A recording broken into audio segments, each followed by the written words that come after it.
O filme começa com Marcus Jones, um agente secreto da CIA, daqueles que vivem na sombra e carregam mais culpa do que sono.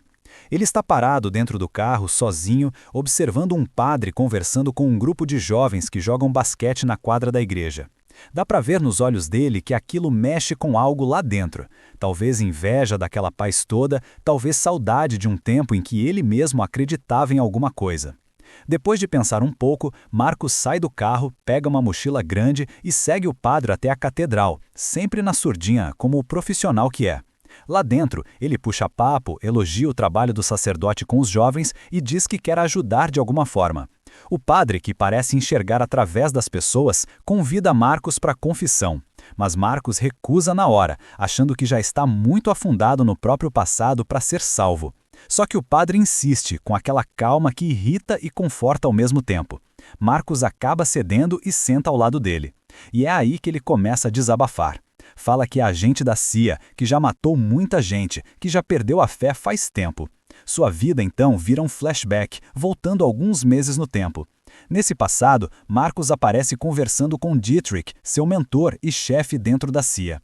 Dietrich elogia o trabalho dele na última missão em Nova York e entrega um novo objetivo: investigar um fundo de investimento chamado Red Veil, que está metido até o pescoço em negócios de petróleo na África. Com as mudanças políticas atrapalhando os lucros, o grupo começou a fazer parceria com um traficante de armas, Frank Smith, para armar rebeldes.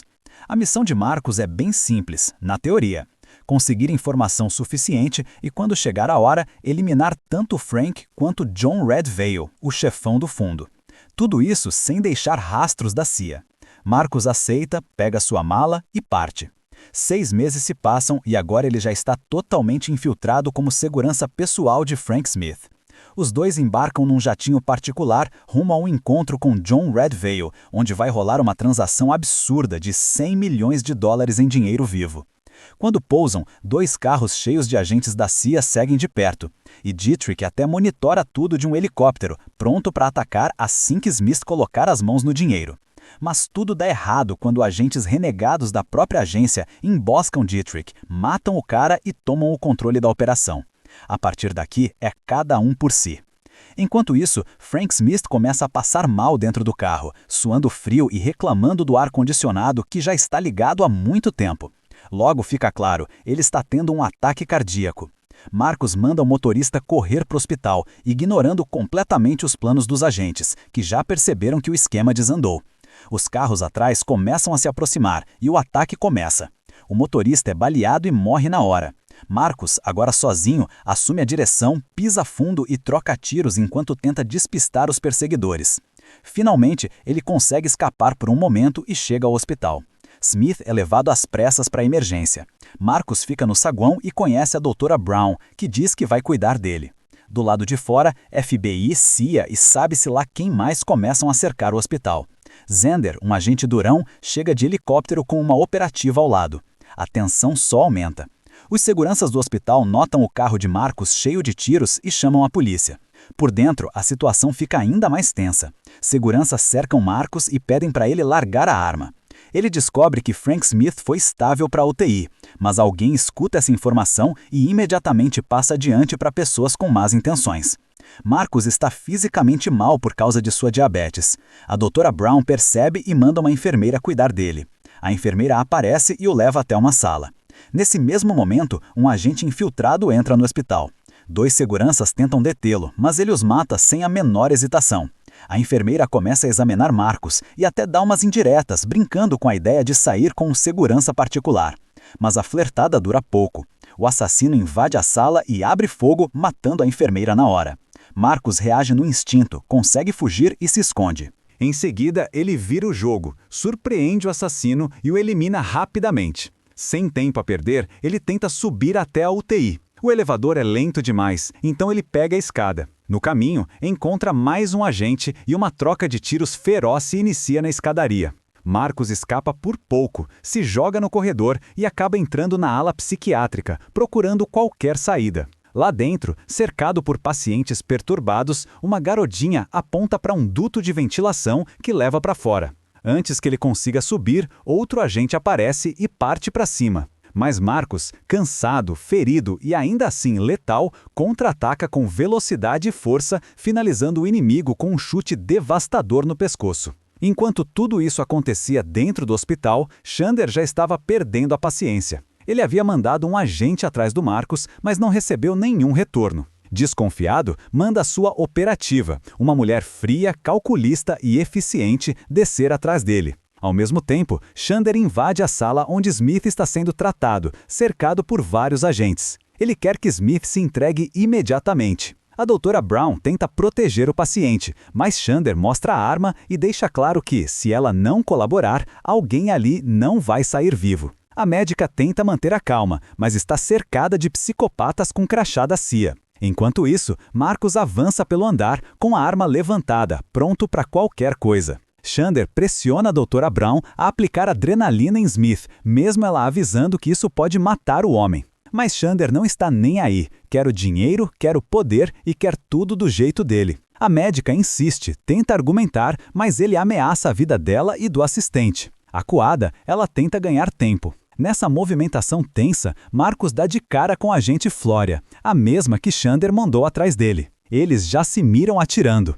Cada um se esconde atrás de um canto, trocando tiros enquanto Flória revela que tudo mudou desde que Dietrich morreu. Ela tenta negociar, dizendo que Marcus pode se juntar a eles e sair vivo dessa. Mas Marcus não confia nem um pouco. E com razão, Xander não é exatamente o tipo de cara que preserva a parceria. Na sala de Smith, a doutora Brown, tremendo, consegue convencer Xander a deixá-la terminar o procedimento, mas só porque ele ameaça matar o assistente dela caso ela não coopere.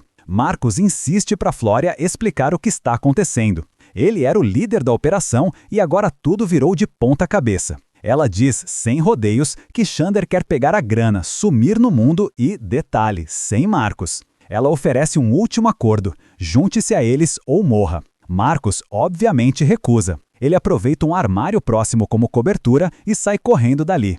Flória vai atrás, gritando que 100 milhões de dólares mudariam a vida dele, além de jogar na cara dele que ele não vai sobreviver daquela forma. Por sorte divina, ou mero caos hospitalar, um funcionário de manutenção abre uma porta bem na hora e Marcus se joga para dentro. O corredor vira palco de um tiroteio frenético. Flória segue atirando enquanto tenta convencê-lo a se aliar ao grupo corrupto. Ele responde com tiros. Em um golpe rápido, Marcus atira num extintor de incêndio, criando uma nuvem branca de fumaça. Enquanto ela tosse e tenta enxergar, ele aproveita e elimina mais um agente antes de entrar em um elevador. Mas a trégua dura pouco. Assim que as portas se abrem, um brutamontes o ataca e quase o domina. A luta é feia, intensa, os dois rolando e trocando golpes. Marcus junta todas as forças e prende o cara numa posição fatal, quebrando o pescoço dele com um golpe brutal.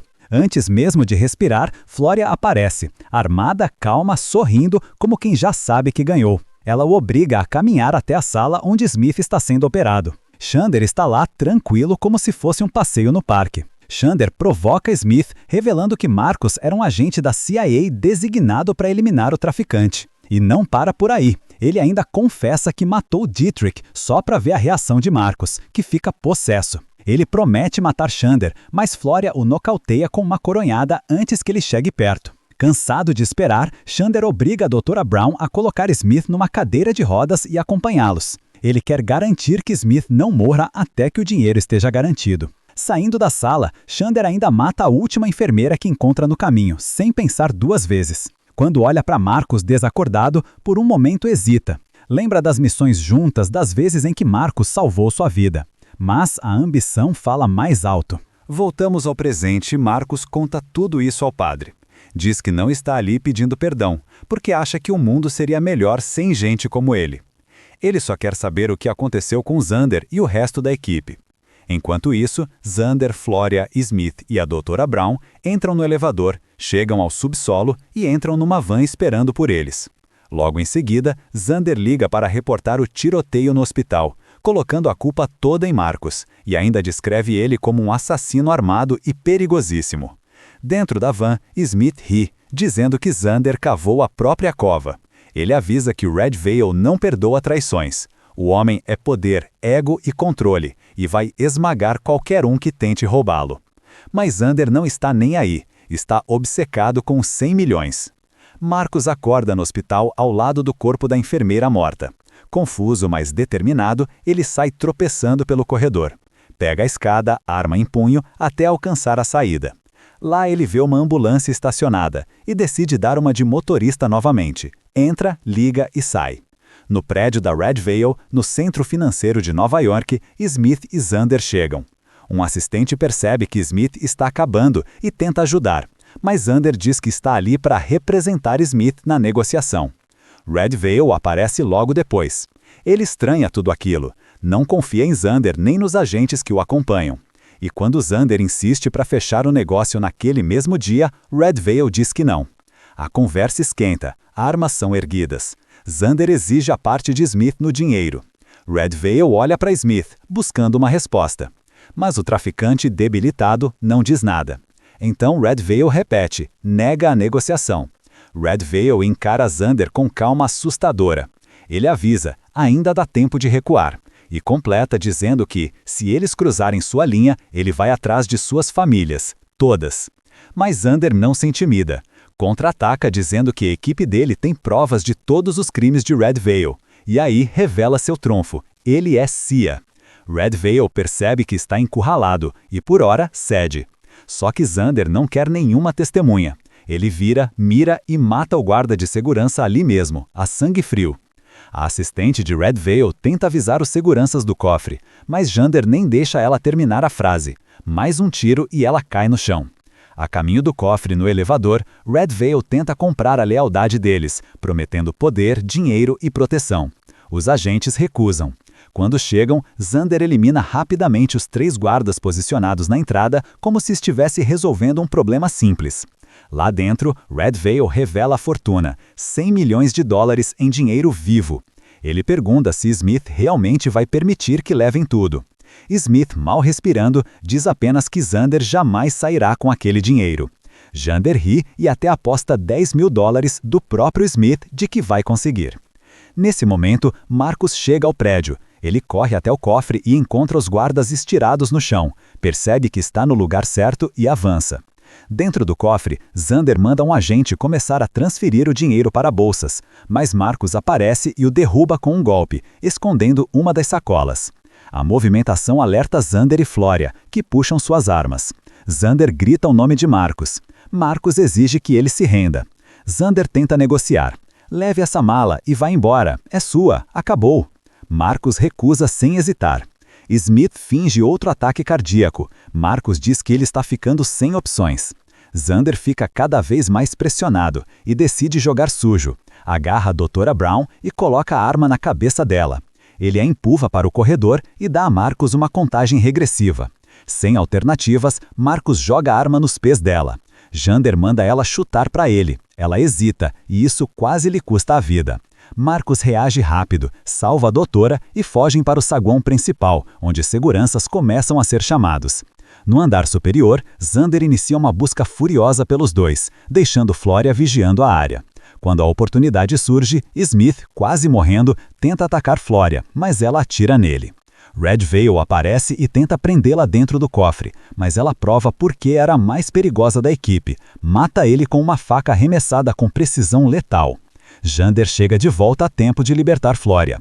Eles pegam 2 bolsas de dinheiro e correm para o lobby. No caminho, Xander mata um segurança para liberar os elevadores. Mas antes que entrem, Marcus aparece e mata Flória com um único disparo certeiro. O tiroteio entre Xander e Marcus explode. Um no chão, outro atrás de pilastras. Os dois trocando tiros como se tivessem uma década de ódio acumulado. Xander consegue escapar para o elevador e sobe até o heliponto, onde um helicóptero já está chegando para resgatá-lo. Lá embaixo, a polícia cerca o prédio. Eles acreditam que Marcus é o criminoso. Marcus sobe até o telhado.